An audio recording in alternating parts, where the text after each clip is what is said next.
için de çok teşekkürler.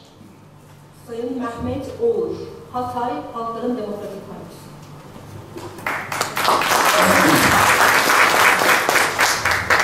Teşekkür ederim Hanım. Öncelikle bugüne kadar dernek çalışmalarında emeği geçen, kaybettiğimiz bütün dostları, yoldaşları saygıyla anıyorum.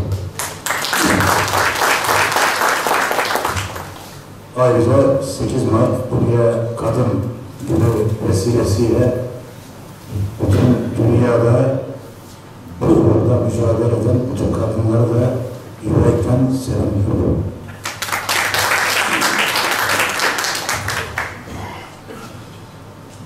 Şimdi sadece bu seçime odaklanarak eğer durumu takip etmeye kalkışırsak bu çok eksik bir değerlendirme olur. Öncelikle biz nereden geldik, nereye gidiyoruz? Tarihsel olarak Türkiye'de hangi pozisyonlarda olduk ve şu an hangi pozisyonlara geldik ve neleri tartışıyoruz?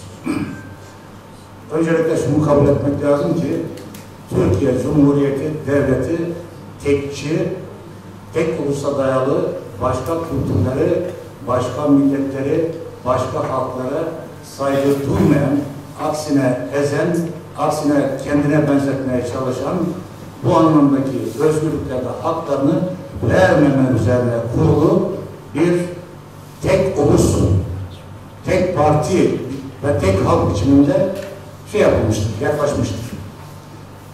Bizim hatırlarsanız Türkiye Cumhuriyeti kuruluşundan sonra Mudanya'dan giden göçleri sürülen halkımızın köylerde bin göllere sürüldüğünü unutmamız mümkün değil.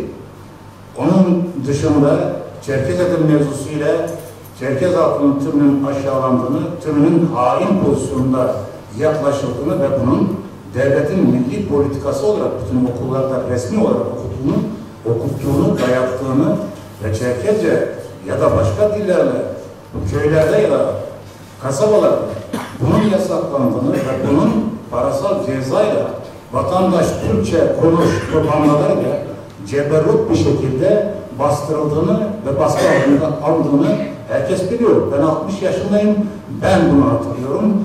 Tamadeler, bizden büyükler çok iyi hatırlar.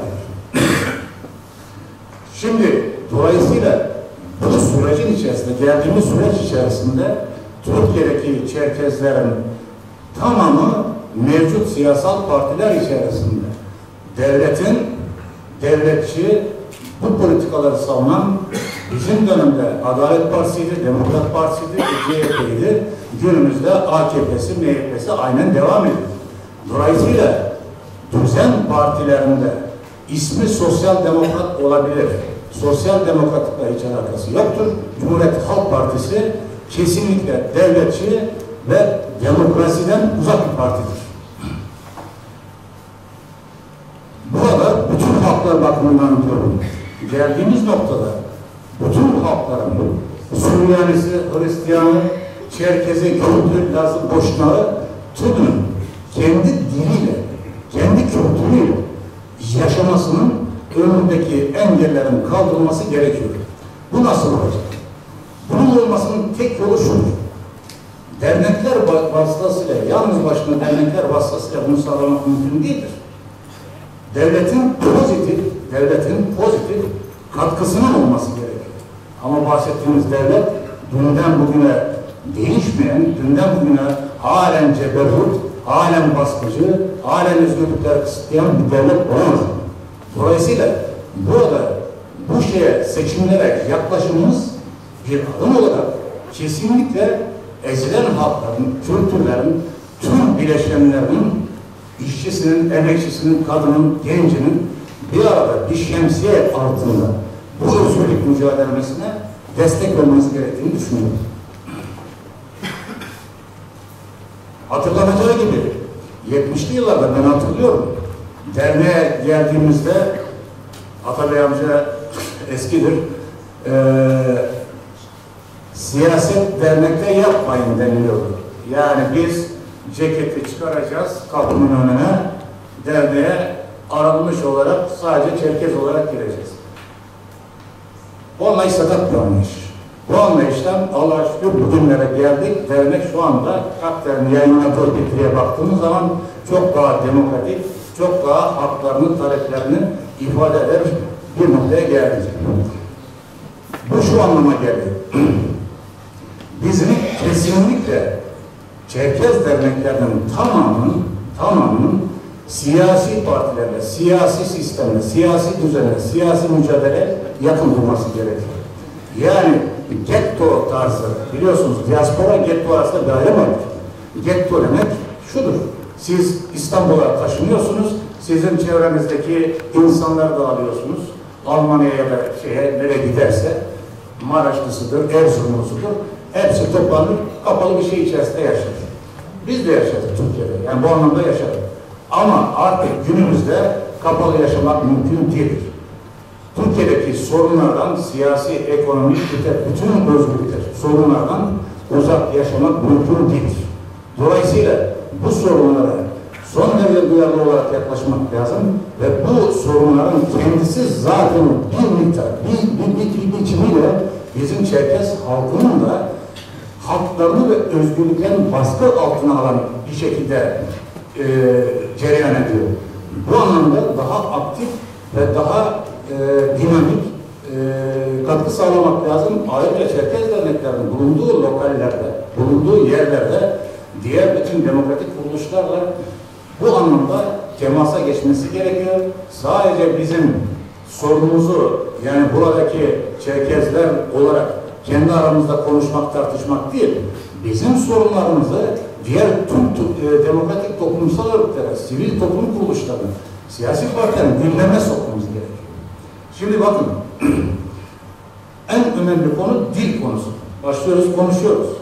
UNICEF'in dünya haritasında tanımlamış, 5 kategori olarak tanımlamış. Çok kötü pozisyon, az kötü pozisyon, kırılgan nokta, şey nokta ve biten diller biçimiyle kategorize edilmiş.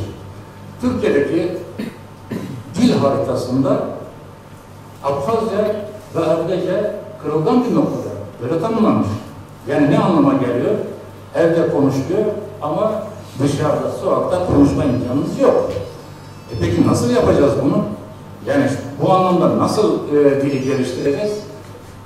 Demin dediğim gibi, az önce bahsettiğim gibi, kesinlikle demokratik yerel yönetimler, demokratik özellik kapsamı içerisinde bunu korumak mümkün. Onun dışında pozitif bir ayrımcılık olmazsa, devlet tarafından bu anlamda bir destek olmazsa, mevcut sistem içerisinde dili korumamız mümkün değildir. 50 sene sonra ben şu anda konuşuyorum, benim kızım Taş anlıyor, konuşamıyor.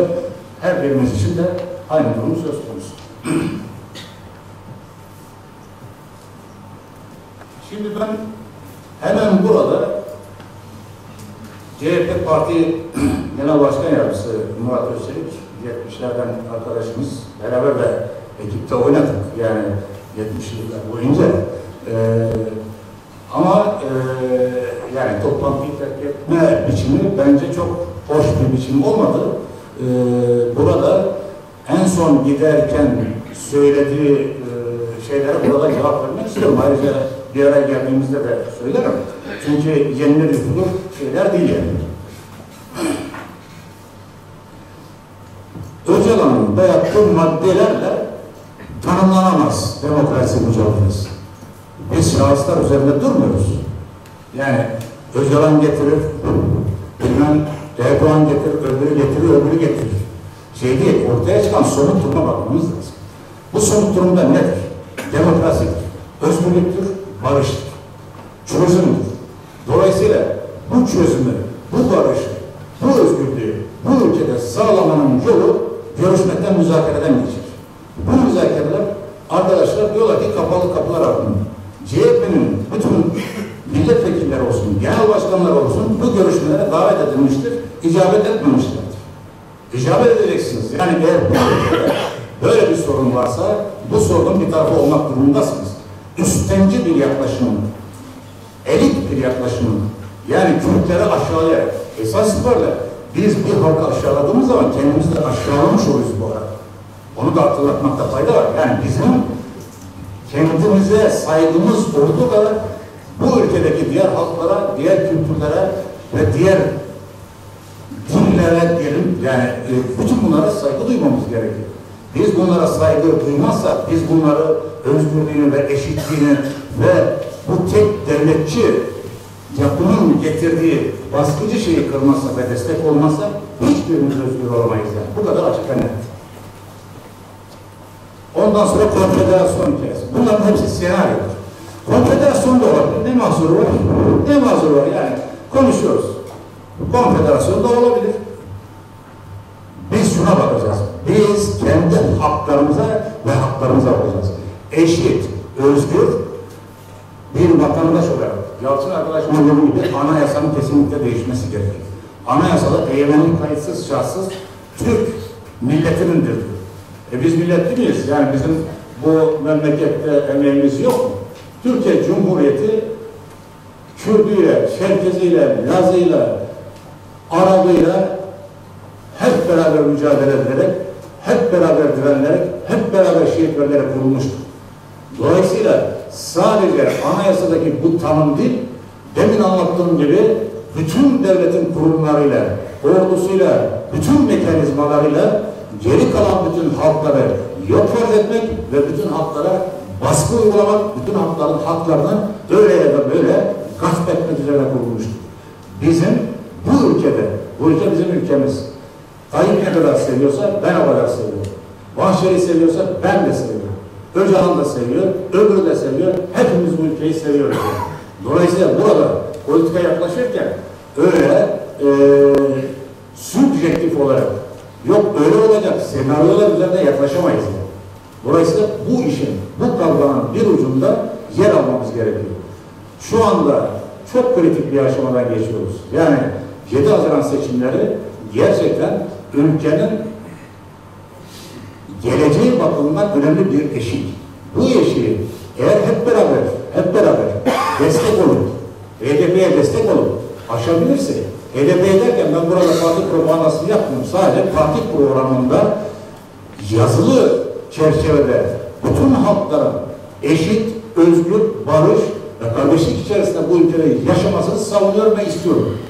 Ben seçim çalışmalarında herhangi sıradan bir vatandaşa sorduğum zaman herkesin istediği huzur, herkesin istediği barış, herkesin istediği adalet.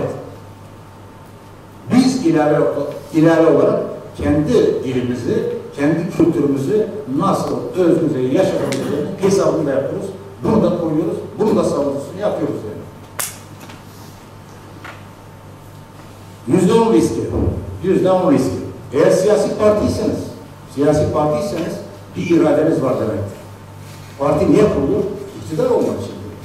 İktidar olma hedefiniz yoksa parti kurmanın anlamı yok. Dolayısıyla HDP, Halkların Demokrasi Partisi parti olarak yeni kurulmamıştır. Dünden bugüne öyle ya da böyle mücadelelerle gelmiştir. Şu anda bütün Türkiye halklarını ve Türkiye'deki bütün demokrasi güçlerini kucaklamaya ve daha barışçı ve daha özgür bir Türkiye doğru şemsiye altına çağırıyor. Aşamazsa ne olur? Aşaması dünyanın sonu değil. Kimseye hakkını buyurun kardeşim sen Çerkezler olarak ya siz çok mağdur oldunuz. Vallahi dilinizde gidiyor. Yani şu anda UNICEF'in şeyine göre de dilinizi kaybetmek noktasındasınız. Ya biz devlet olarak size bir destek olalım mı? Size okullar açalım, enstitüler açalım, bilmem neler açalım. Hocalar bulalım, hocaların maaşlarını da verelim biçimde bir yaklaşım söz konusu değil. Böyle bir şey yok. Dolayısıyla nedir? Mücadele edeceğiz.